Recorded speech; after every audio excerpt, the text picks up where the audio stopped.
Hi, welcome to the Second Rainbow Coalition Reading Group. We are reading Ojibwa Warrior, Dennis Banks, and the Rise of the American Indian Movement. And we are going to begin today with the Statement of Unity of the Second Rainbow Coalition. Comrade Gabby? Thank you, Comrade Zen. I'll begin reading the Statement of Unity for the Second Rainbow Coalition, the preface. The U.S. was founded as a colonial settler state based upon white supremacy and slavery, stealing the lands of the indigenous nations, breaking every treaty made with them, and confining them to quote-unquote reservations, concentration camps. As the country became more powerful, the eagle sunk its claws into other nations, making war on Mexico and grabbing its northern territory, invading Cuba, Puerto Rico, Hawaii, and the Philippines, and either annexing them outright or making them colonies or neo-colonies. And in the 20th century, it became the major imperialist power in the world, exploiting both the people within its boundaries and those in every other country, bullying them with military intervention and robbing them of their right to self-determination. As European Union stated, we have two enemies to fight, racism and capitalism. Between the two, capitalism is primary. Racism is a byproduct of capitalism. The working people of the world of every ethnicity or nationality face a common enemy that is destroying life on Earth.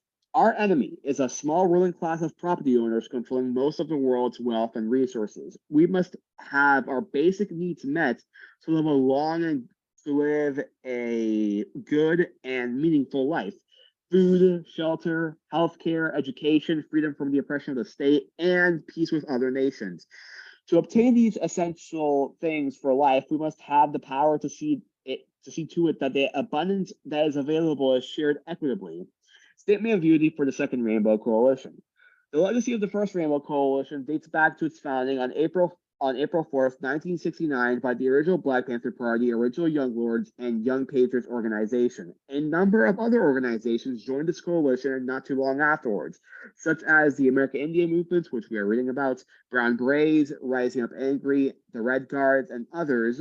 Since the founding of the United States, the masses have developed a number of popular movements that came together to fight against this capitalist imperialist system in various ways around particular demands. Nevertheless, none had established a movement quite like the First Rainbow Coalition. This historic movement was the first of its kind that established a model of class struggle like no other. Its charismatic leader, Chairman Fred Hampton of the Illinois chapter of the original Black Panther Party, stated that at the end of the day, we weren't engaged in a quote-unquote race struggle. He said that it's a class struggle, goddammit. By uniting with the various oppressed ethnicities and masses, they were able to bridge the gap between the various ethnic communities that white supremacy had long sought to keep divided. This class solidarity equipped them with the material basis and class consciousness to see their common class condition, therefore the necessity to form a united front against their common class oppressor, the capitalist imperialist ruling class. The ruling class viewed this as the greatest threat to their class rule and subsequently used the entire repressive forces of the state, police, forts, jails, prisons, and intelligence agencies, etc., in order to crush this emerging revolutionary socialist movement. We refounded the Rainbow Coalition on May 14th, 2021, with the intent of upholding the legacy of the original Rainbow Coalition. We believe that this historic example is the model for the united front that will best serve our class liberation. By upholding the 10-point program of the original Black Panther Party, which was subsequently adopted and later expanded by the original Young Lords, Young Patriots organization, and all other original Rainbow Coalition members, we established our pragmatic unity. The 6 disciplinary rules that we uphold ties all organizations and our coalition to a common professional discipline. History has bestowed upon our generation a common class mission to fulfill. The representatives of the capitalist imperialist ruling class, represented by the Democratic Party and the Republican Party, cannot liberate us. It is their class intention and interest to uphold our common class oppression. Therefore, it is only we, the oppressed masses of all ethnicities and nationalities, who must build the necessary class solidarity, class consciousness, organizational structures, and a united front that will ultimately liberate ourselves. This is what the Second Rainbow Coalition is committed to. This is the historic mission we intend to fulfill. Dare to struggle, dare to win. All members of the coalition, New African Black Panther Party, White Panther Party, Green Party of New Jersey, Poor People's Army, La Mesa Nacional de Brown Berets, Nassau, North Alabama School for Organizers, New Era Young Lords, Guardian Rebellion, and American Indian Movement, NE Woodland Chapter. The 6 disciplinary rules. Number 1, members will conduct themselves in a manner to bring credit to the coalition and will treat others with respect and politeness. Number 2, members will be sober when on Rainbow Coalition business and will not engage in any criminal activity while a member. Number 3, no member will engage in violence except in the extremity of self-defense. Number 4, members will not gossip nor be divisive to the unity of the Second Rainbow Coalition. Number 5, members will not act as informers nor work against the purpose of the Second Rainbow Coalition. And number 6, nobody's authorized to speak for the Second Rainbow Coalition unless authorized to do so. And that is the statement of duty. All power. Thank you, comrade. Welcome. And I'm going to go ahead and screen share the book.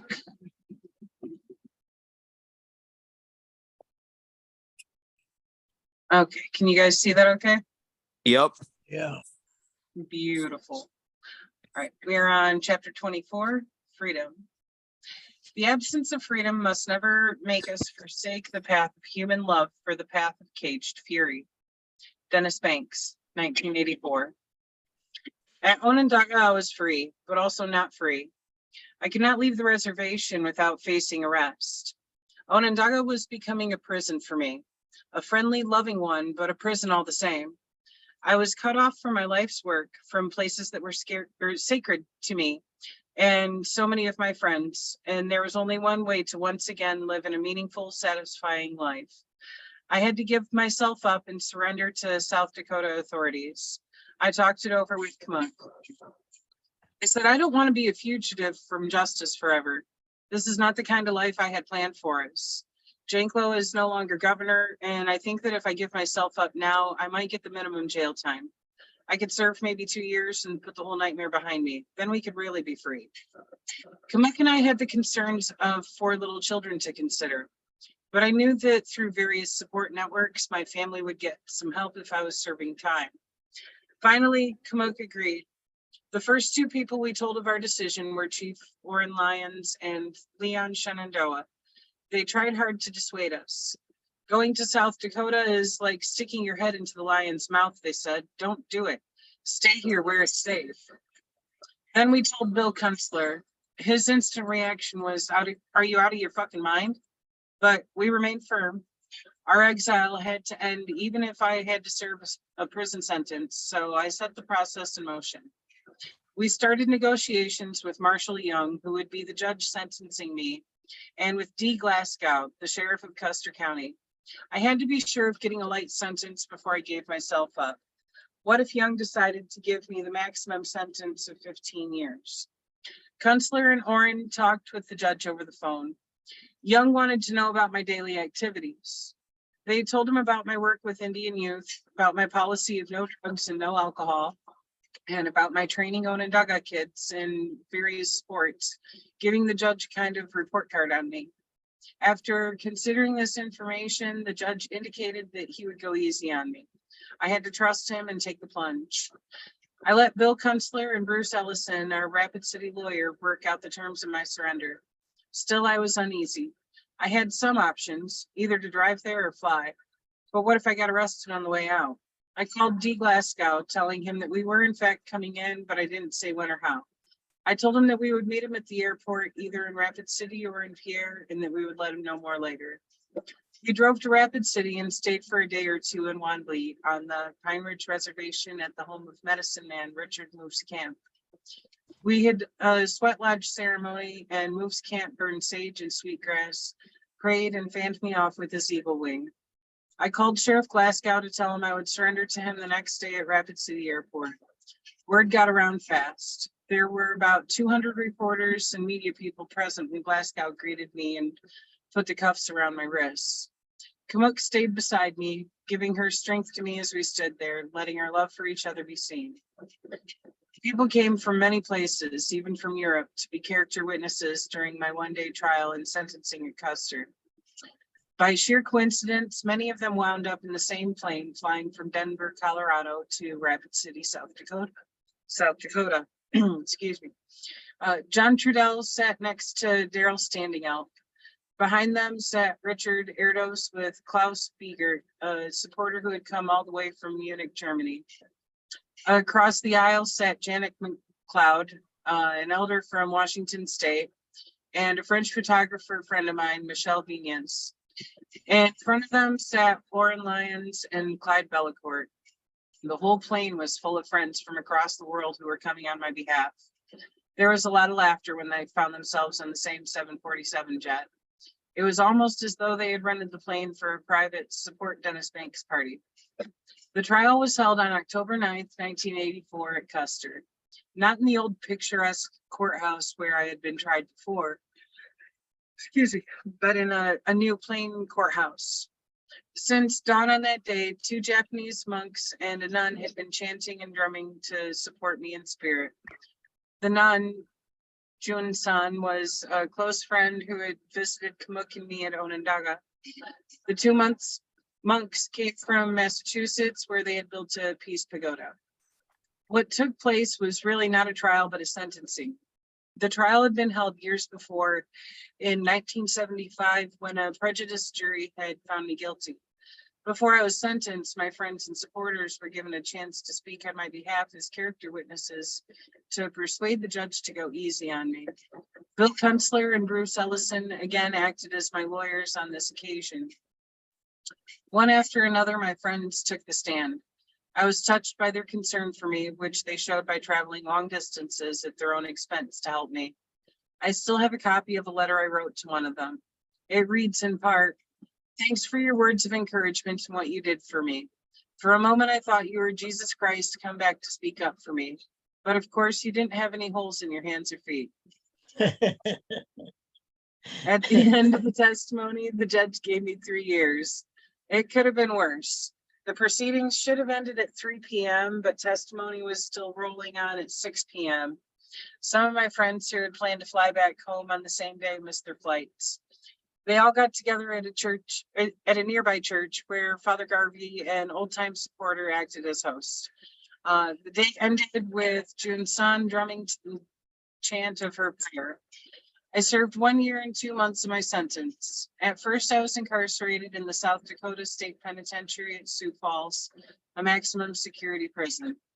When I arrived, the warden came down to greet me, asking if I still wanted to do my time in a state other than South Dakota. I told him I had changed my mind about that. If I went to jail in another state, my wife and children would have to travel long distances to visit me. I would do my time in South Dakota. I went through the usual routine, 2 weeks of orientation and processing, medical examinations, x-rays, blood tests, and so on. Then I was assigned my permanent cell. All the Indians in the joint were watching my back, alert to any move that might threaten me, whether it be from an inmate or a guard. It was a good feeling to have brothers determined to keep me from harm. I was also glad to know that Indian religions were finally recognized in the prison and that some ceremonies were allowed. Christmas Eve 1985 was happy and sad at the same time. At 10:30 p.m., an inmate tried to hang it up, that is, commit suicide. He was screaming and working himself into a frenzy. He couldn't stop. He was in a cell and hard to get at. He told the guards that he wanted to talk to me. By this time, all the inmates were yelling at the guards to hurry it up before the man killed himself. The whole cell block was in an uproar. The guards fetched me from my cell and brought me to the would-be suicide on the tier above me. When I got to his cell, 4 guards were already inside and 4 more were standing in the hallway. The poor guy was sweating and shaking like a leaf. As soon as he saw me, he broke into tears and sobbed uncontrollably. It was pitiful to see a human being being reduced to this state. I struck my hand through the bar. He grabbed it and held on to it as if it were a life preserver. He said that he wanted to talk to somebody who was real, who would listen. He told me he didn't want to stay 1 more minute in this terrible place. He had been in prison for 5 years and could not take it anymore. He went on and on in this vein, but eventually became calmer. I lit some sweetgrass, smudged him up, and purified him. After we did this, he stopped sweating and wanted to lie down. Before I left, I asked him if he intended to try to hang it all up. He said no. At this time, I felt myself close to breaking down. How could I help him? Here was a young man about to take his life.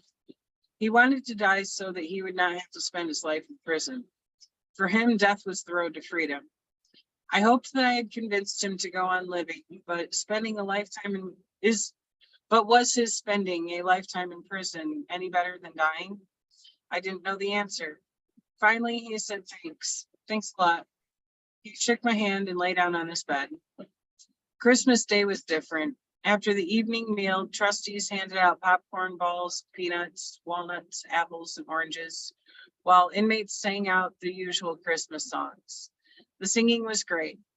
Even though we were separated by cells, everyone just started singing together like one big choir. It wasn't loud, but kind of soft and deep, lasting about 2 hours. Then some shouts arose. Merry Christmas, you guys. The cell block grew quiet as each of us began thinking our own thoughts, remembering those we missed. In January, I was transferred to the Springfield Correctional Facility, a minimum security prison in Springfield, South Dakota. It was a co-ed jail, possibly the only one of its kind in the country. It had once been some sort of technical college, which had been closed for 4 or 5 years earlier. The state of South Dakota converted it first into a women's minimum security prison. It had no walls around it, only a large fence. The state legislature then transformed it into a co-ed facility in what was described as a social experiment. I was part of that first group of 40 inmates sent there. I wrote Kamuk that this was a big change for the better because she and the kids would now be able to visit me every 2 weeks. My inmates were thrilled at the news. Everybody was talking about the co-ed prison, even those who would stay behind at Sioux Falls. The guards woke us up at 4 o'clock in the morning. We packed up everything we had and took our stuff downstairs. I took my radio and my bed linen. I felt a great stirring inside me. It was still dark when we checked out of the main building. We were getting transferred to another place, and that in itself was exciting. Sorry, my eyes skipped back up a line. It meant that time was being chipped away. I was going through another phase that would eventually lead me back out of prison. I was to be reclassified. Leaving the prison, we had to pass through 4 electronic gates, which slammed shut behind us with a loud metallic clang, marking off our passage from the maximum security areas of the penitentiary to the minimum security areas. Each time a gate opened for me, I began to understand the reality of moving out of that confinement. As the last gate clanged behind me, I was outside with the wind blowing in my face. We all boarded a Greyhound bus. There was nothing to indicate that it was a prison bus carrying inmates. The ride took us close to 3 hours, and it was about 11 a.m. when we arrived. As we pulled in, we saw these women standing in front of the dining hall. There was some 30 of them waving and cheering, looking happy to see us.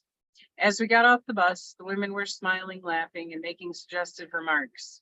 Oh, wow, I'll take that one. The one over there is the one for me. It made us laugh and feel good, so we waved back at them, blowing kisses and whistling at them as they whistled back at us. Even though we all knew we were social guinea pigs, we didn't mind. We just felt good.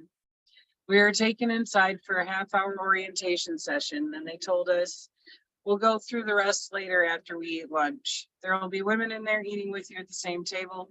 You can shake hands with the women when you meet them, but this will be the only time when you ever touch a female inmate. There will be no fooling around.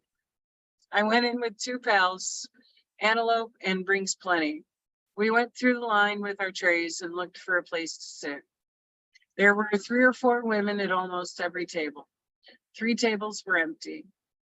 Well, I said to myself, there's no sense sitting at an empty table. 3 Indian women were sitting at one table, and I joined them, followed by Antelope and Brings Plenty. I introduced myself, visited my 2 pals, and we chatted between mouthfuls. We felt as if we had been reborn into human society. And that was the beginning of my stay at Springfield Correctional Facility. Does anybody else want to take a turn reading? Yeah, I'll take it from here. Yeah. It would be difficult for someone who had never been inside a prison to understand what I felt and thought at that time. Springfield, as I said, was an effort to bring minimum and medium security male and female inmates together to find out whether prison could be made less dehumanizing. If you are a man in a men's prison, you are surrounded by men all the time. You take showers with them, play softball and football with them, and smell the sweat of a hundred guys. You never see a woman, never come into any physical contact with one. So you begin to lose focus on yourself as a member of the community at large. You live in a kind of psychological desert. The people who thought up to the idea of Springfield tried to change this. I don't know if the experiment succeeded or if it lasted, but it did a lot of good for me at a time. I was there for 9 months in 1985, from January to September. When I was in Springfield, I went through a home building course.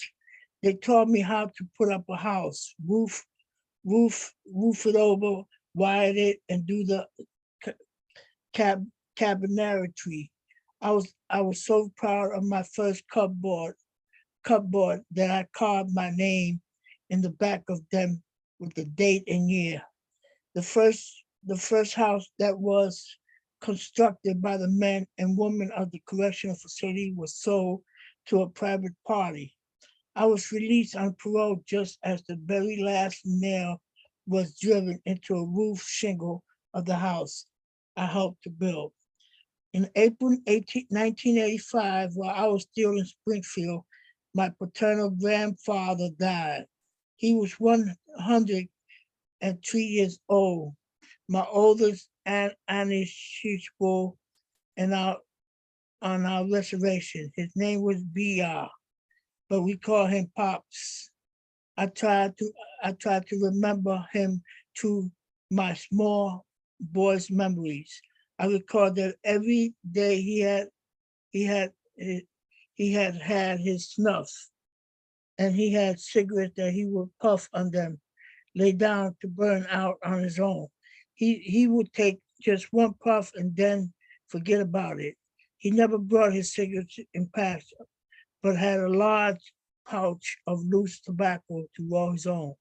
BR was a lumberjack and involved in logging all his life. After I had grown up and left the reservation, I visited him a few times, not as often as I should have, and even less after the movement started. He would always listen when I told him about the struggle, and he would talk about it, about not giving up. Never give up. That's how I run my life. I stay close to nature. During the summer sugaring time, it is important to recognize that one can't take all the sap away from the tree. We have to leave enough so that the tree can survive and thrive. Otherwise, one might make a mistake and take the tree life's force away. So we must think the Indians' way if we are going to survive. There was Grandpa BR in my mind. I always see him sugaring, chopping wood, hailing water. He was a grand old man who left a legacy as simple as it was clear. I was very sad when I heard that he passed away. I made an application to go home for his funeral because he died in Minnesota. I would have to leave South Dakota to attend. The warden and the governor had to approve the application. However, I had jumped bail in South Dakota and been a fugitive for 11 years. And John Crow was once again governor. I prayed that I would be allowed to go, but I expected him to deny my request. He had always been hard on me, but that day after I was notified of my grand, grandfather's death about 4 o'clock in the morning. God woke me up and told me, Mr. Banks, the governor has approved your leave to go to the funeral of your grandfather. I thank the Grand Spirit for answering my prayer, and I was surprised that Governor Jack Paul had, for a while at least, wiped away the hatred that had existed between us for so long and let me go. He knew that once I stepped over the state line, he had no more jurisdiction over me, particularly under rest. So so this was no small thing for him to do. If I went on the lamp there, he would have done nothing about it except issue another warrant for my arrest. I thought of what must have been going through the governor's mind and the struggle it would have cost him. I respected him for what he had done and grateful to him for this. Two guards took me to Minnesota as part of the agreement. I had to pay the car and gasoline, and for the time the guards were on duty with me. They were not dressed in uniform, but in civilian clothing, as I was. Although the funeral, they never let on who they were. When the burial took place, we put a tin of snuff in Grandpa's coffin, along with his tobacco pouch and rolling papers. I met many of my old friends and felt very sad that I had not been able to share his last years with him. I felt left out of what would have been an important part of my life with my dad's father. As I looked at him lying in his coffin, I felt the power that he had passed it to my dad and to me. I thought of what I for an easy way of life. Yeah, did I read that? I thought of what our fine man BR had been, a man who had worked hard, never were looking for an easy way in life. As a strong, traditional, wonderful man, that is how I remember him. Although, all through the time of my imprisonment, I sent out newsletters to my many friends. On September 13, 1985, I had been in jail for 1 year. That day I wrote, as long as there's blood running through these veins of mine and warning this cold prison cell, I will think of freedom. I must do as at least one more day. And when the sun rises tomorrow, if there is a growing flower, if there is a flower growing someplace in the world, I want to be there to smell its fragrance. When a baby is heard crying, I want to be free to comfort its cries. As long as the sound of the drum is beating, I will sing the songs of my people. While it seems dramatic, as I said it again, how now, how, no way, I read it again, how, again now, that's how I felt when I was not free. After, after I had finished half of my sentence, I was eligible for parole.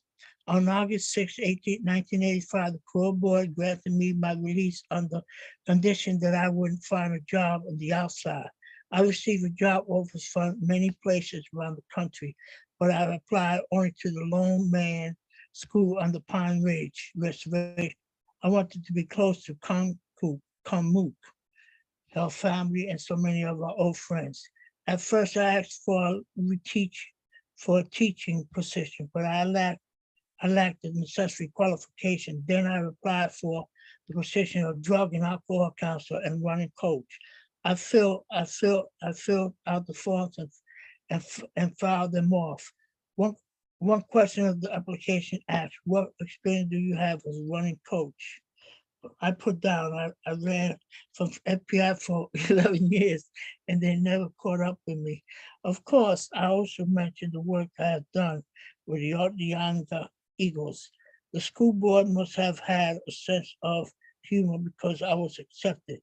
As they were aware of my longtime association with Honeywell, a multi-business group of Japan that had long supported my efforts and have once employed me as a recruiter for minority workers. The Longman School Board asked me if I could help develop a plan to create work for the many unemployed in the community. I began working on this as soon as I arrived. We compiled what we call a skills bank that determined how many people were available for various types of work. Then I contacted Honeywell in Minneapolis, Minnesota, requesting that some of their work people come to us in Ogala. After several meetings with us, Honeywell agreed to move the production facilities for their computer circuits boards to Ogala. They arranged to provide training and wages for at least 1 year. After the Lawman School would independently own and operate the enterprise, that's how we founded the company called Lawman Enterprises. Kim Mook was busy working too. She organized a large sewing project, employing 25 women in quit, swore, and skirt making. They produced about 15 quilts a month and sold them just as fast as they could finish them. Thus, we both created jobs for the folks in the Ogala area. I was happy about that, and I was free at last. I never again found myself behind bars of few. A new untraveled road stretched before me.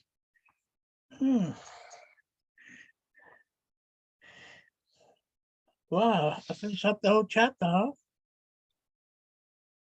That was awesome. Yeah, that was good. Love that. I love that. Oh, boy. Wow, that was a lot. Holy shit. But it was good. It was good.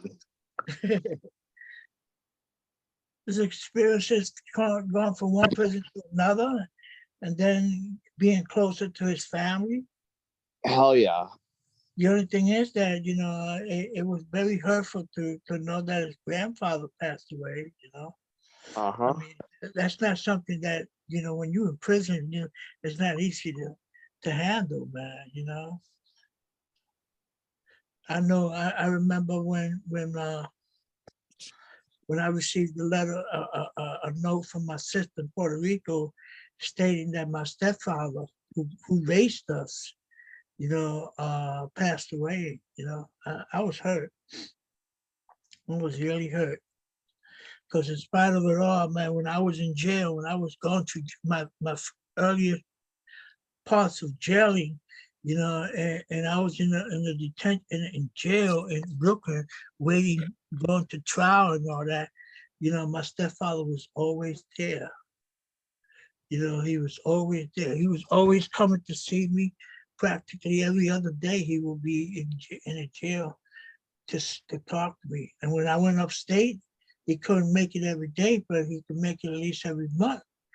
And every month he'll be going up to prison to visit me. So it's not easy, man, because there was times where he just in front of me, he'd be in front of me and he'd be crying and I'd be crying too. It was very painful, but it was good visits, very good visits. So I could imagine how that comrade, how he felt.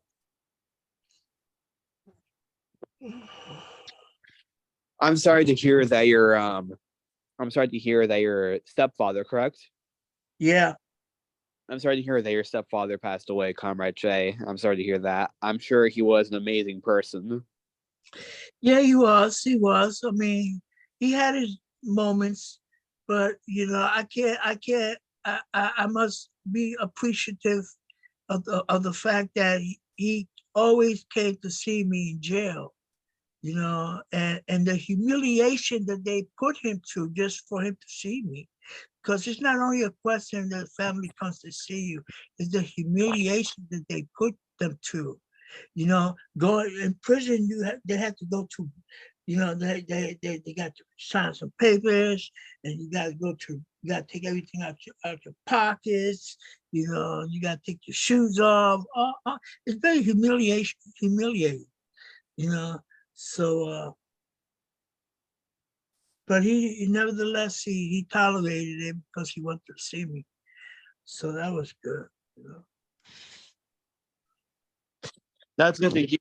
Glad that you had someone to visit you and to comfort you. And honestly, this whole thing, I really loved this chapter. It really just puts an emphasis, on the struggles that our political prisoners and that our comrades have to face in prison. The shit that they have to put them through. And when he said how he was taken away from maximum confinement to minimum confinement, I'm sure it must have felt amazing, feeling the wind in your face and, just being a part of nature once again. That must have felt amazing. I cannot imagine how disgusting and horrible those materialistic conditions are in prison, because prison is not meant, that person that Springfield, that person that Dennis Banks was sent to, most of them are not like that. A lot of them just want to a lot of them are just private prisons that want to take away your surplus value and your labor and force you to make commodities for these private fucking companies for nothing. It's a form of slavery. And hell, even in Springfield, they even did that as well when they forced him to make that house or whatever that was sold. That's all it is. It's just neo slavery. It's just another way to exploit the masses and to subjugate people and just continuing on slavery. That's literally it. Slavery never ended in this country. It just took another form into the prison complex. And another thing that also made me happy was how he managed to build for his community and how he gave jobs to people. That right there, that's true revolutionary work. That's building survival programs and solidarity within your community. I love that. But yeah. Well, especially with after only 1 year for that initial investment, that it was becoming property of the people who worked there. It wasn't still being held by those who invested. It was being turned over for rightful ownership by those who worked there and lived there. And that's how a business is ethically run, when you actually own the full value of your labor. Yep. But instead, the majority of businesses and within the capitalist mode of production, it alienates people from their labor and from their work, and they never actually get to keep what they make, or they never actually get to see what becomes of what they make. It's just sold and they never see it again, and it's just used to maximize profit. It's disgusting. Well. You okay? You okay? Oh, sorry. Are y'all following the new Panther prison ministry? I'm trying to link some of that with what they're already doing in the Jericho movement from Oakland. An attempt to get resources and social support to families who have people on the inside and stuff. That's definitely going to be something a lot of us are going to need. Statistically speaking, when the revolution kicks off, a lot of us are going to be political prisoners, and it's like mentally and physically preparing for that too is kind of a thing. Yep. I'm in the process, within the next few months of establishing a prison support network where buses going to be taken to local jails so that the families could visit with their loved ones.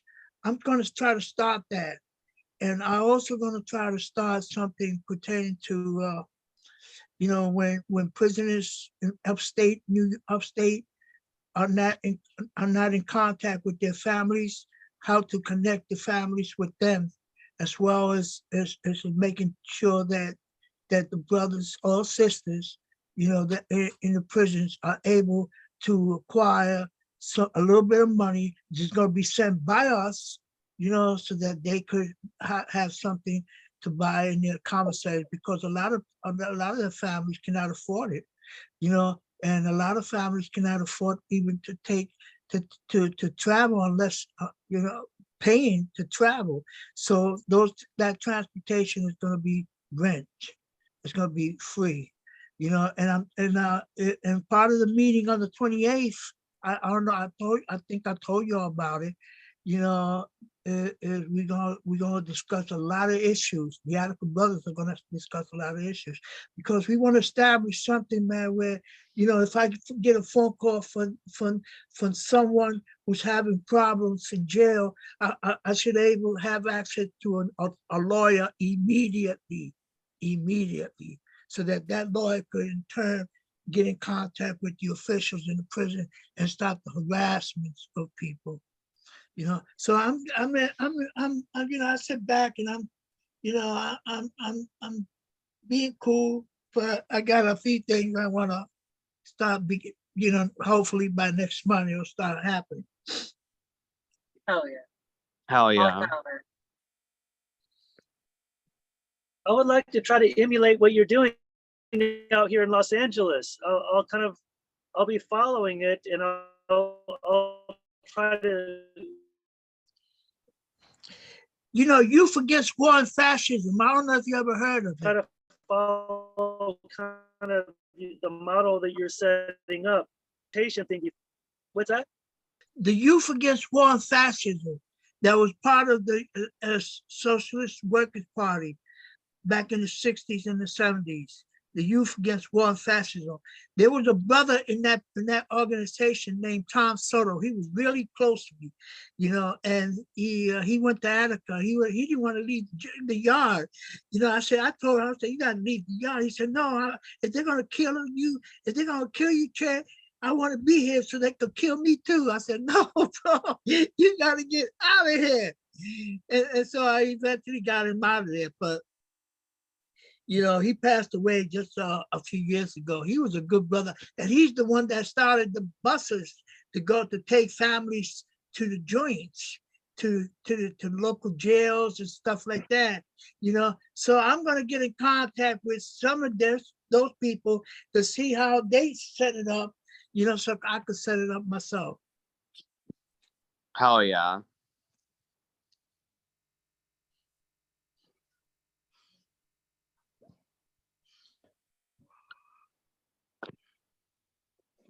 Oh.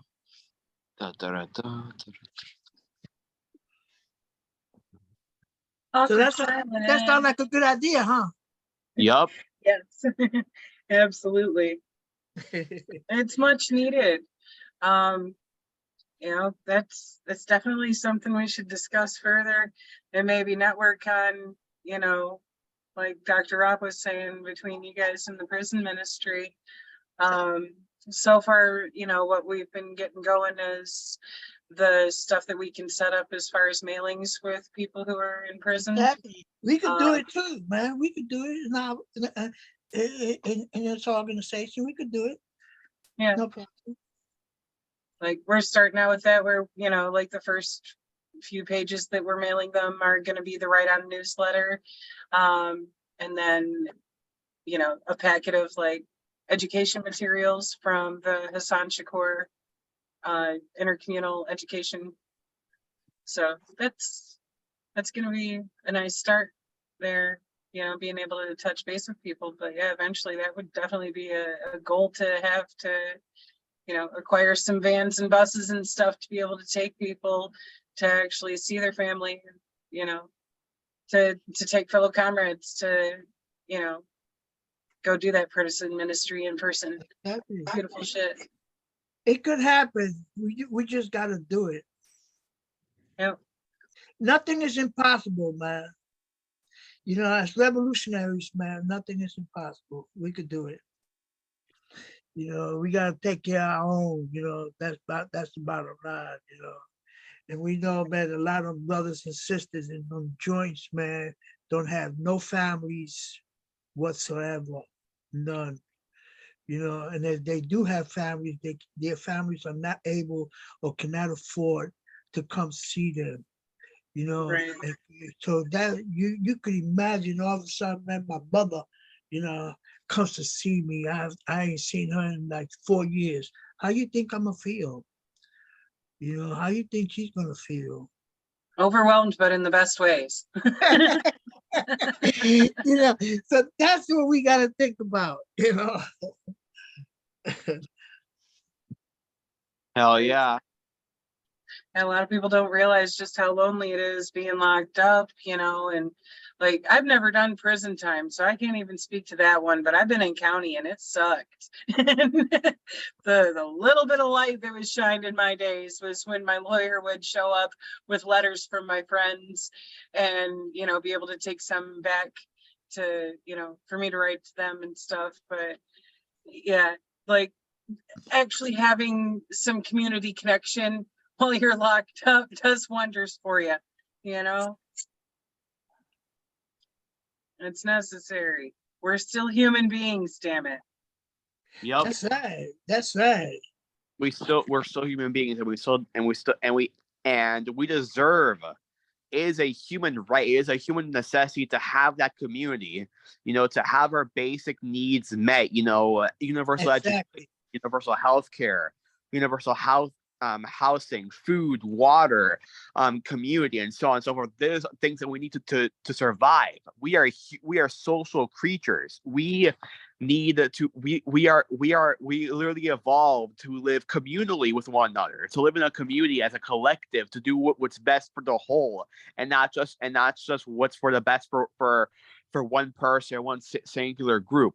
You know, and having that community is everything, you know, especially if you're in prison. You know, having that community in prison is what will determine is what will determine whether you live or whether you die, you know, and so on and so forth.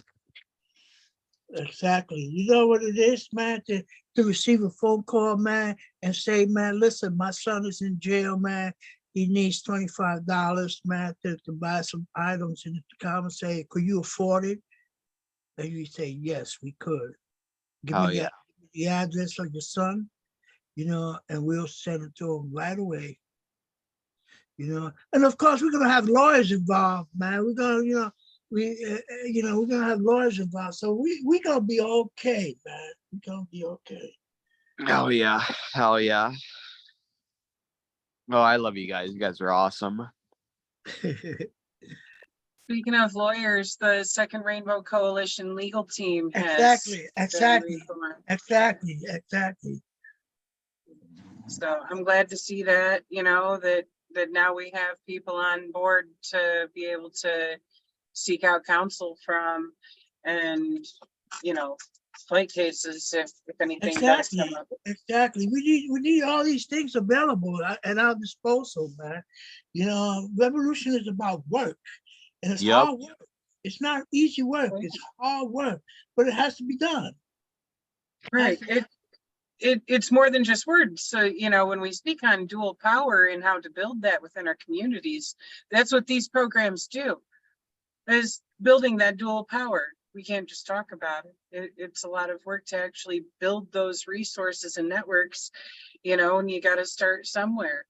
So, you know, we've got people working on being sustainable as far as your food goes.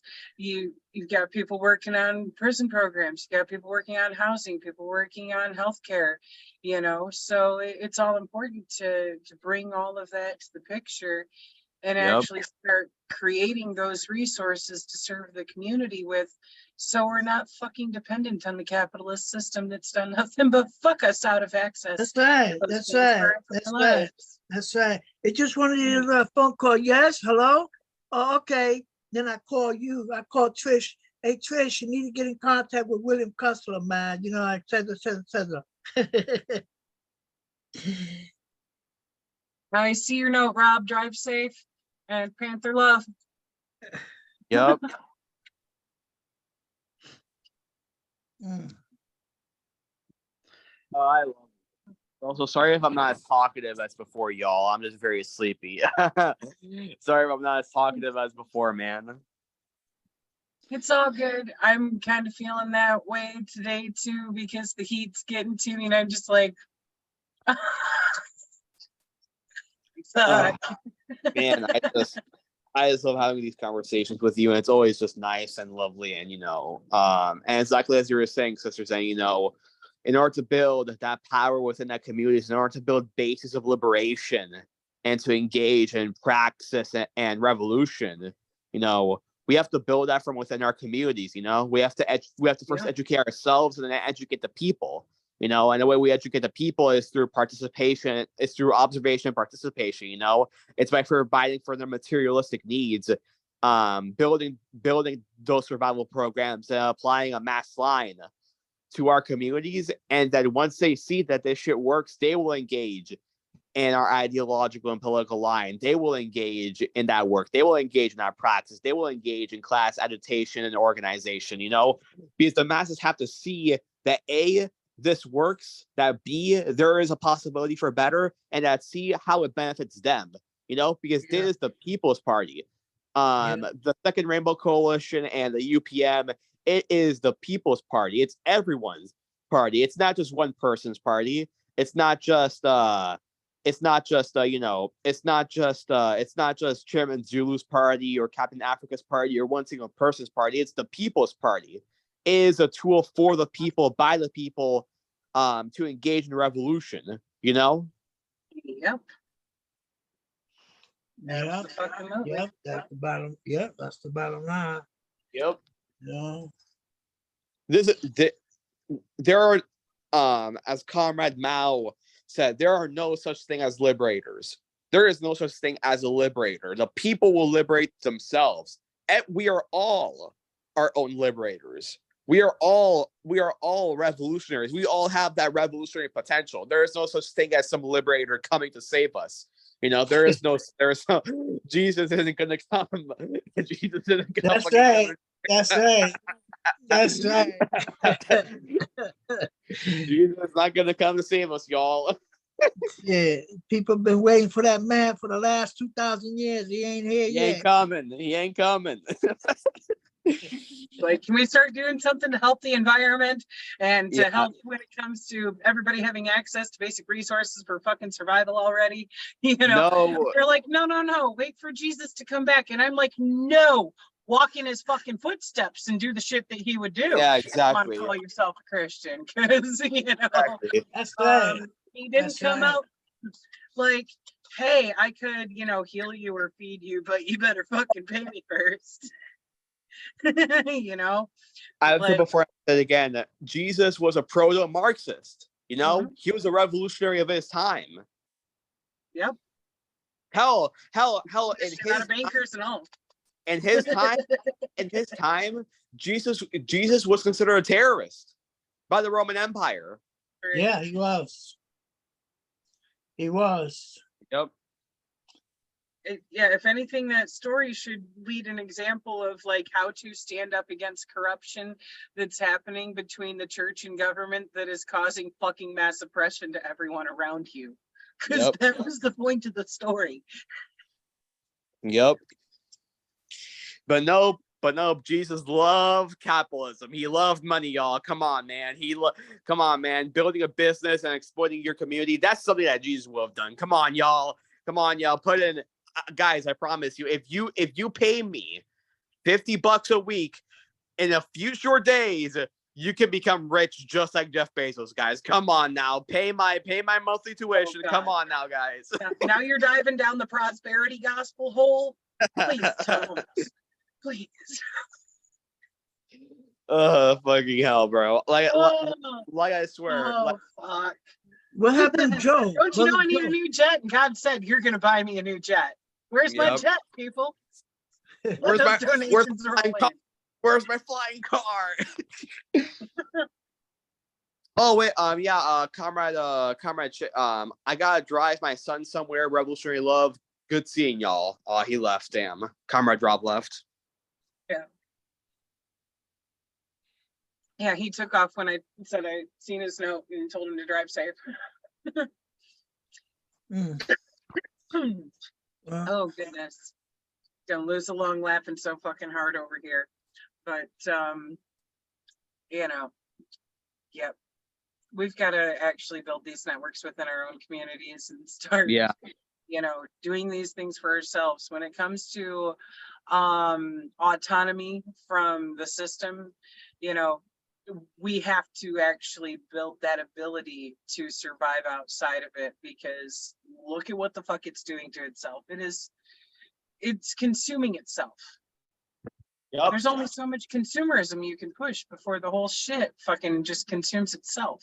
Yep. Capitalism as a socioeconomic system is completely detached from the materialistic conditions, because capitalism requires infinite growth in a finite universe with finite resources and a finite existence. It cannot keep itself up. There is no such thing as enough when it comes to capitalism. It is not materialistically aware of existence itself. Capitalism is quite literally detached from everything that existence stands upon. It has no basis on the reality of how things are and how to be an actually sufficient economic system. Every step that capitalism makes, it takes 2 steps back. Every step that capitalism takes forward, it shoots itself in the leg, because it cannot sustain itself. Not in the long run, at least. But capitalism will not just crumble by its own. It needs to be completely replaced. It needs to be uprooted. And that's what we need to do. We need to replace it with a new socioeconomic system, with a new mode of production and new social relations and a new culture that'll bring us liberation, Yeah. And I mean, as quickly as the system is fucking destroying itself, we've got to be ready for that. Yep. Not to mention the environmental damage that's being done by these multi-billion-dollar corporations and the military government, the military industrial complex. They're the 2 biggest polluters on the fucking planet right now. Yep. Over and above like entire other countries. Yep. United States military industrial complex. And then globally, the billionaires and their corporations. And a few months ago, scientists met with, so-called global leaders to present to them the issues that we are having, because, they've been looking at over a century of atmospheric data and looking at the trends of, what's been happening as more and more CO2 waste is kicked out into the fucking atmosphere. We have literally 10 fucking years, people, 10 fucking years to hit 0 carbon emissions, or we're going to see a catastrophic loss of life, because it will have built up to that, high of a concentration in our atmosphere. Yep. And they presented all of this data to these fucking world leaders, and every one of them was like, but my profit margins. Yep. They refused to even concede on anything as far as cutting their emissions and the toxicity that they're fucking spilling forth onto the face of this planet every fucking day, because they're more concerned about making profits in the next 10 years and don't fucking care if it causes a catastrophic loss of life. At that point, they probably think they're going to get to escape to Mars or some shit, which I find really fucking funny given the level of actual technical capacity that we have. What I love? Rather, I should say that we don't have. What I love? I love it how these capitalist pigs are fucking, they're so hyper fixated on, on studying on these creatures that can like live forever, like that fucking octopus that can like revert back to a baby, However, I find it funny how they're putting research in that and not actually, just bettering the fucking environment, because like it's just absurd to me, Yeah. Hmm. It's ridiculous. Fuck. They don't care if they live or if we live. We care if we live, though. Yeah, we care, but they don't. They want to keep us divided, and they want to keep on making us think that a white man is gonna come out of the fucking sky and save us. But just keep in mind that that in Washington, I think, in Washington, in Washington, the CIA has an underground society. You know that? Really? Uh-huh. Wouldn't surprise They have developed an underground in case of a nuclear explosion. They could take their people and go right underground, and fuck everybody else, of course. wouldn't be surprised if at this point they had entire cities worth of, underground establishments where they could ride out any kind of, catastrophe happening on the surface. If there's a nuclear war, it's going to be very, very serious, because a lot of people are going to die as a result of it. Yep. Yo, if a nuclear war happens, we're literally going to see fallout actually fucking happen. That was a reference to the video game Fallout, Fallout 3, Fallout 4. That's literally going to be in real life. If that shit happens. But yeah, it's just going to be fucking God. I don't even want to think about nuclear warfare, because at that point everything's over, Right. Knock on plastic. Hopefully we don't have to contend with that too. Even without nuclear warfare, just the damage that's being done to the environment alone, and the damage being done amidst society. I mean, we are at a moment of upheaval right now. Even people who used to have further right-leaning tendencies are starting to lose those, because even they're seeing finally that the economic crises are hitting their wallets too, and realizing that, they're just being fucking exploited. And it's like, yeah, we've been trying to tell you this forever, but people are starting to wake the fuck up to all of these issues and want some change. So, it's a moment to seize for sure. A moment of rude awakening it was at 9/11. 9/11 was a moment of rude awakening, because it was so obvious how they set that down, how they set it up. I mean, a lot of people say, "Oh man, I don't believe that. I don't believe that, man. The Arabs came and no." No. And don't go there with no Arabs, because it is said, I don't know how true it is, that the people who they claim, wait a minute, there was about a few hundred Jewish people that were taken out the day before 9/11 and were driven out of the country. Did you hear about that? Nope. No. Yeah, well, there's about I think it was 100 Jewish people who were working in the World Trade Center. Remember, mind you, that the bottom part was for the FBI. FBI had buildings in there too, and CIA had buildings in there. And so they took out all these Jewish people. No, not Jewish, sorry, Arabs. How should I say Arabs? Arabs, and sent them out. You remember that dude that they were looking for? What was his name? I'm not sure. Are you talking about the guy who owns the building? Because I know there was a lot of suspicion around him because he took Yeah, well, out extra insurance policies on the buildings right before that shit went down. It's almost like he fucking knew ahead of time that, yeah, he you know, did those know ahead buildings of were time. gonna be destroyed. He did know ahead of time. But what was that Arab that they were looking for? He was what was his name? They say they Obama's supposed to have killed Oh, Osama bin Laden, that Osama they bin blamed Laden. for organizing that when His he's family. killing They our say government. that his family was taken out of World Trade Center. They took him right out that same night before all that shit happened.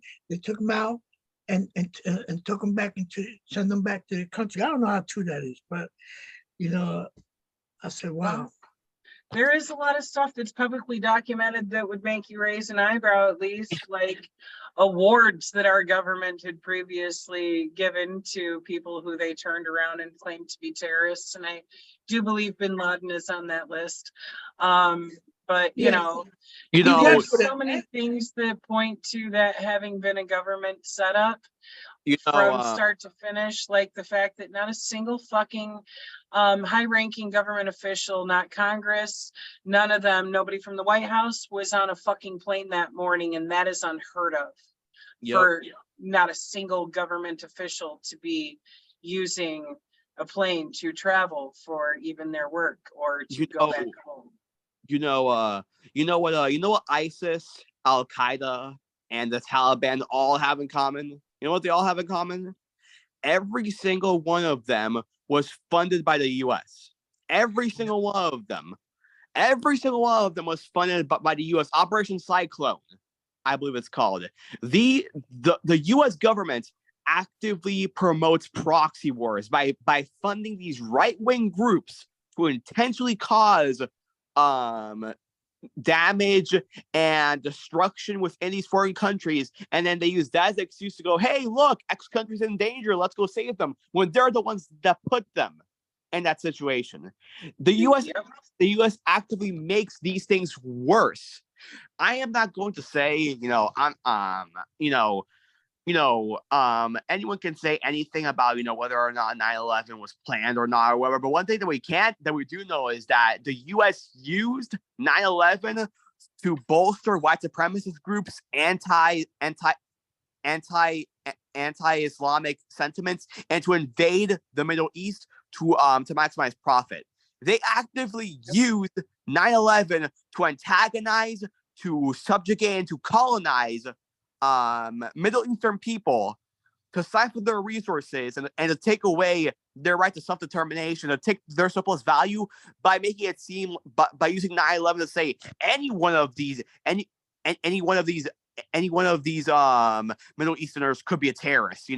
They used it against them. They used it to actively embolden reactionary sentiments and to strengthen the state, to brainwash the people into thinking me going to the Middle East, me joining the military, that's the correct way. That's the moral thing to do.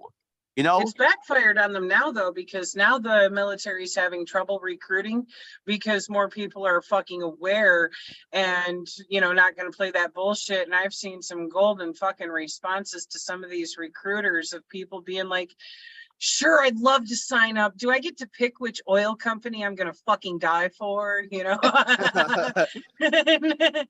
like, that's one of those things that, hopefully their own actions there will cause their entire fucking complex to disintegrate, to dismantle itself, because people are no longer, lying to themselves and pretending as if that's somehow patriotic and I'm defending the country to go fight for a fucking oil company to preserve their fucking bottom line by stealing resources from other parts of the planet, and this has been the case in every fucking war for decades, all the way back. Like Vietnam was about fucking rubber.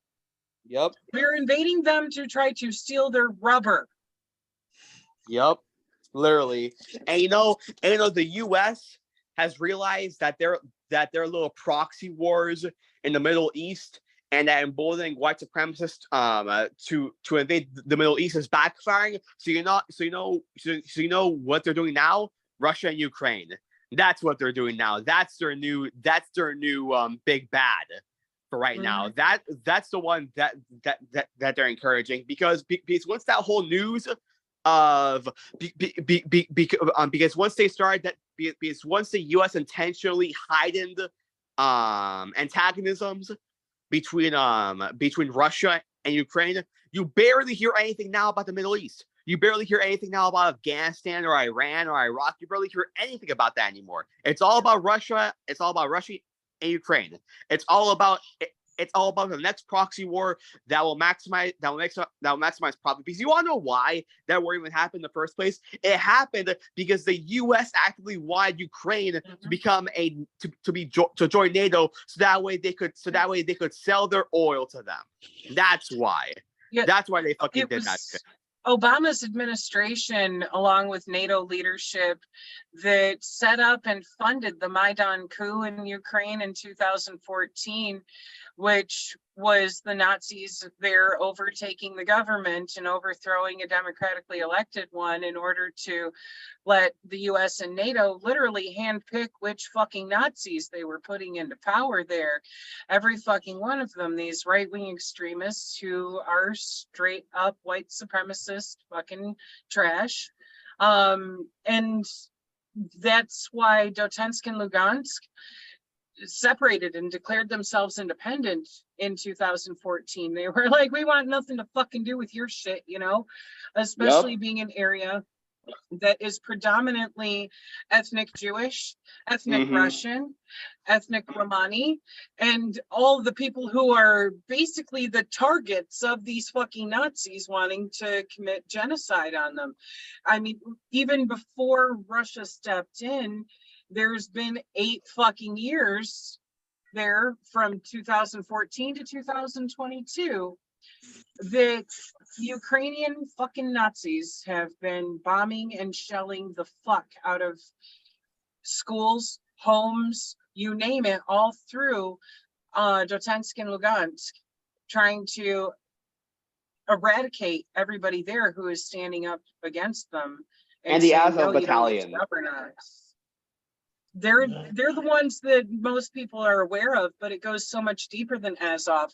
Azov started out as just this hinge, you know, militant group of their own. And before they got absorbed into the government, they were already reaching out in other manners. Like they have formed their own political parties. And there's also other ones that already existed who they, you know, started collaborating with because it's fellow white supremacists. So of course they're going to be buddy. And it's so bad. Like people want to fucking put their blinders on and about shit. Like when, what's his nuts, Zelensky fucking banned all left-wing parties and removed them from their offices and outlawed them. And it's like, here, red flags of fascism waving in your fucking face that the Nazis are banning any opposition from the left. Yeah. The only parties still in existence in Ukraine at this point are the right-wing extremists that are incredibly fascist, racist, sexist, xenophobic, you fucking name it, on down the whole list of fucking bigotry. They checked the fucking box. They were the only ones allowed to continue to remain in government and remain active parties, because with these bans, it's fucking illegal now for those left-wing parties to even exist. Yep, literally, Sister Zen. What's happening in Ukraine? You know what? You know what's happening in Ukraine right now is exactly the same shit that the U.S. did with Nazi Germany. Because what did the U.S. do? They funded the Nazis. A lot of people don't know that. These liberal businesses in the U.S. funded the Nazis, gave them money, and in turn, the Nazis allowed these businesses to benefit from them enslaving these non-white ethnic groups in these concentration camps to maximize profit. Ford, Coca-Cola, Adidas, and all of these other businesses benefited Yep. I don't know They if banned. Adidas existed then, but Ford did. Yep. No. Adidas as well. Adidas as well. All these U.S. businesses actively funded the Nazis, so that way they can benefit from their white supremacy, their eugenics, and their imperialism and subjugation of the people in Germany that were not considered quote unquote white, that were thrown in concentration camps, aka prisons. Like, it's disgusting Ah, as hell. And what's happening in Nazi and what happened in Nazi Oh, Germany wow. with the US is literally the exact same shit that's happening in Ukraine right now. The US is literally funding the Azov battalion and all of these other fascist groups to actively benefit from their white supremacy, to benefit from their exploitation, oppression, subjugation of these non-white groups, to purge any revolutionary sentiments, and to hopefully get some of that good old money when the Azov battalion takes over Ukraine and forces ethnic Jewish and Russian people into concentration camps. That's what they want. That's literally what they want, you know? I got to give you kudos for teaching me something, because I just looked it up to see what year Adidas was founded and discovered it was founded in 1924 and that it's actually a German company, which I also never knew. And it was started in Bavaria Yep.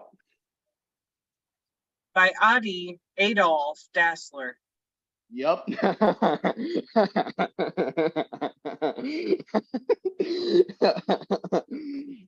Jesus. Like, just gonna keep throwing the salty look on screen, like. Oh, fucking hell, bro. Tell me you're a fanboy without telling me you're a fanboy, am I right? Right.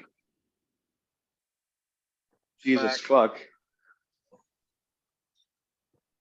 You know I just who got a else? message. Andy said he was sorry to miss tonight. He got in too late, but he'll catch up and join us next week. Sister Sen, you know who else benefited from the Nazis? You know who else? Puma. List them. Puma also benefited from the Nazis. Yep. As well as. Yep. There are so many companies that benefit from the Nazis and from concentration camps that it is scary how there are so many that are still up and running. Coca-Cola, Ford, Adidas, and so many others. It's disturbing as fuck. And what happened to Nazi Germany with the US funding the Nazis is the same exact shit that's happening in Ukraine. Literally the exact same. Literally the exact same. Well, they've got a playbook to go by now. You know, exactly. They're literally, following in the footsteps of, Hitler et al. But it's fucking sad and pathetic. It sucks to see so many people throwing support towards that shit from here and other parts of the world. Exactly. Because they're unaware of what's actually happening there. And it's like, oh, fuck, when you realize that you're on the wrong side of the history, you're going to feel fucking silly. Yep. Guess what? Guess what? These same shitheads who are supporting Ukraine right now are the same people who support the Nazis back then. Literally the exact same. These people who are supporting, Ukraine, and who are supporting the Azov battalion are the same fucks back then who support Nazis and saw them as liberators, quote unquote, of their people. Literally. Yep. All it takes is people to turn their fucking heads. They can seem to be the nicest neighbors ever, but if they're looking at shit like, well, it doesn't affect me, and turn their head the other way and ignore oppression that's happening, then they're just as bad. Or if they actively, decidedly wear fucking blinders, no matter how much evidence they're confronted with of, this is white supremacy in action right here, and we need to do something to stop this. And they just go, la, la, la, nope, I don't know what you're talking about, and it's like, excuse me, can I wake you up from your fucking apathy, please? Yes. It's another point of scratch a liberal and a fascist bleeds. Yep. Because a lot of times they're actively wearing those blinders to exactly how neoliberalism feeds fascism and actually helps uphold and support it. Yep. Literally. It is oftentimes liberals who oftentimes benefit and give Nazis the room to talk to talking and give them relevancy. All of those businesses that I mentioned that support the Nazis, I am pretty sure almost all of them were businesses by liberals or neoliberals. Literally. I think that if a massive student movement was to develop, it'll bring all this shit to a halt. Mm. Remember, man, it was the student movement that ended Vietnam. And it's a student movement that could end this war too. Could be. Whenever I talk against, Ukraine and the Nazis and the white supremacists in Ukraine, people would say, "Oh, so you're pro-Russia?" I have said before, and I will say again, I am not pro-Russia. I am not pro-Ukraine. You know who I'm pro for? I am pro the Ukrainian and Russian people who are getting fucked over by this fascist three-way fucking imperialist bullshit. That's who I'm pro for. I'm not pro any imperialist white supremacist country. I am pro the people who are being fucked over by this bourgeois struggle on all three fronts, between the U.S., between Ukraine, between Russia. I'm in support of these people who are being fucked over by it. That's what I'm pro for. Right, because there's people in all three countries who are just getting shit on left and right. Yep. And to be fair, most of the people who are still living in, the rest of Ukraine outside of Donetsk and Lugansk, but the rest of it that actually came under Nazi rule, most of them didn't want it either.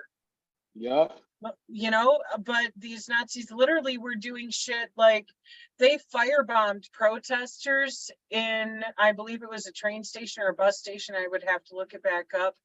But, they started coming out and attacking during the color revolution, during Maidan, and actually just slaughtering all of the people who they felt should, support them. They're like, we're entitled to you supporting us. We're taking power. You don't want us here? Fuck you. You're dead now.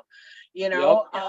And it's like, where is anybody actually fucking, standing up for the people there who did not want this fucking coup?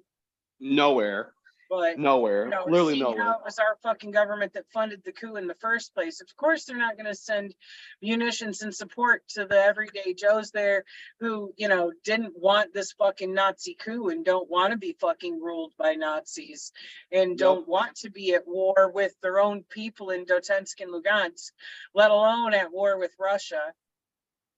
Yep. It's always, just regular working class and poor people who get the shit end of the fucking stick, while a bunch of fascists fight over power plays.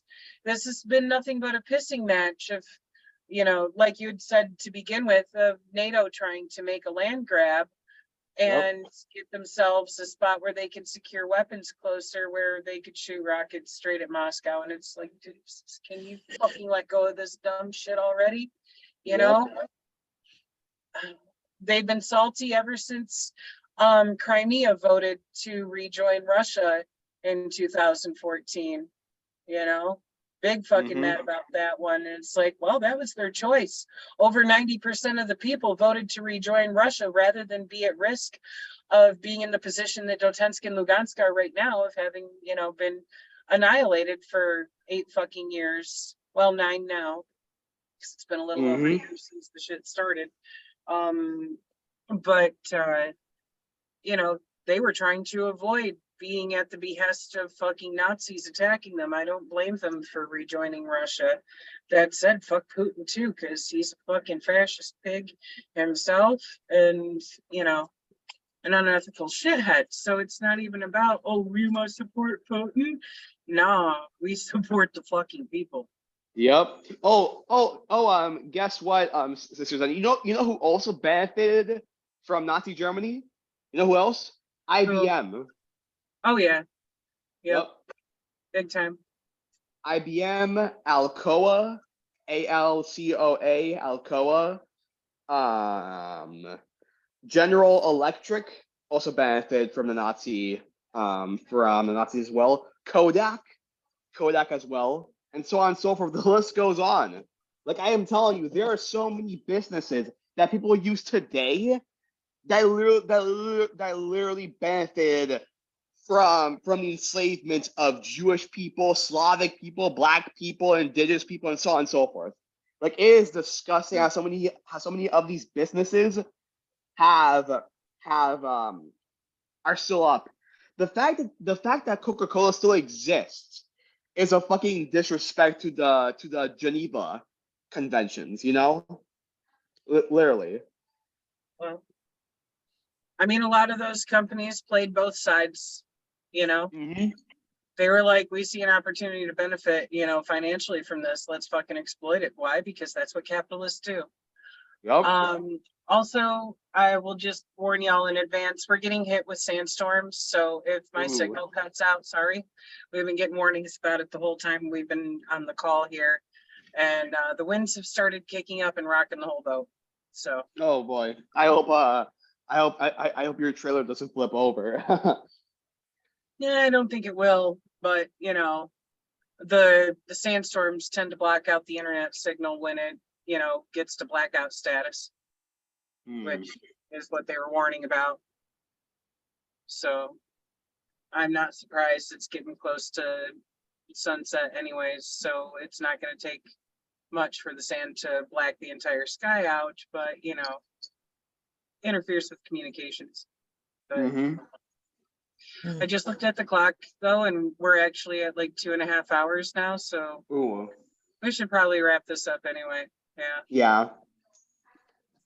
Well, y'all, this conversation was amazing. I think we learned some really good shit here, and all power to the people. Again, I'm sorry that I wasn't as talkative as I usually am. I was just very sleepy. That's okay. That's okay. You did good. Mm-hmm. So anyway, listen, power to the people. I love y'all. Mm-hmm. Stay strong, stay alert, stay focused. Absolutely. And stay out I of love danger. you. And stay out of danger. All power, comrade. Love you Power. too. Power. Love And, you.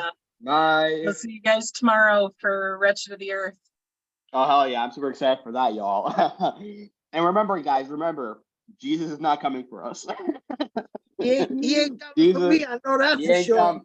He ain't coming for me. I know that for sure as well. I'm an atheist. I know he ain't coming for me, man. I know he ain't coming for me. I'm an atheist. I believe in Richard Dawson. Right? No. You know, I'm gonna, if I ever have kids, I'm gonna teach them that Ho Chi Minh was Jesus. That's what I'm gonna do. He was. Don't do that to Ho Chi. Just teach them Ho Chi's teachings. Somebody tells me, do you believe in God? I said, yeah. He said, what's the name of your God? I said, Marxism. You would love this picture that I used to have as like, you know, the widescreen banner at the top of my Facebook page. It was a replica of the Last Supper, except it was all leftist leaders, you know, throughout history of like Marx and Lenin and Mao sitting at the table with, you know, instead of crosses hanging on the wall, it was hammers and sickles and shit. Like, yes, that's a good picture. That's a good drawing. That's awesome. A hell of a good awesome drawing. as fuck. I want that. I want that drawing too. I'll see if I can find it again and send it your way or tag you in it or something. It's let us know, man. Let us know. Will do. Hey, y'all. Much love. All power. All power. Yes. All right. See y'all tomorrow. Okay.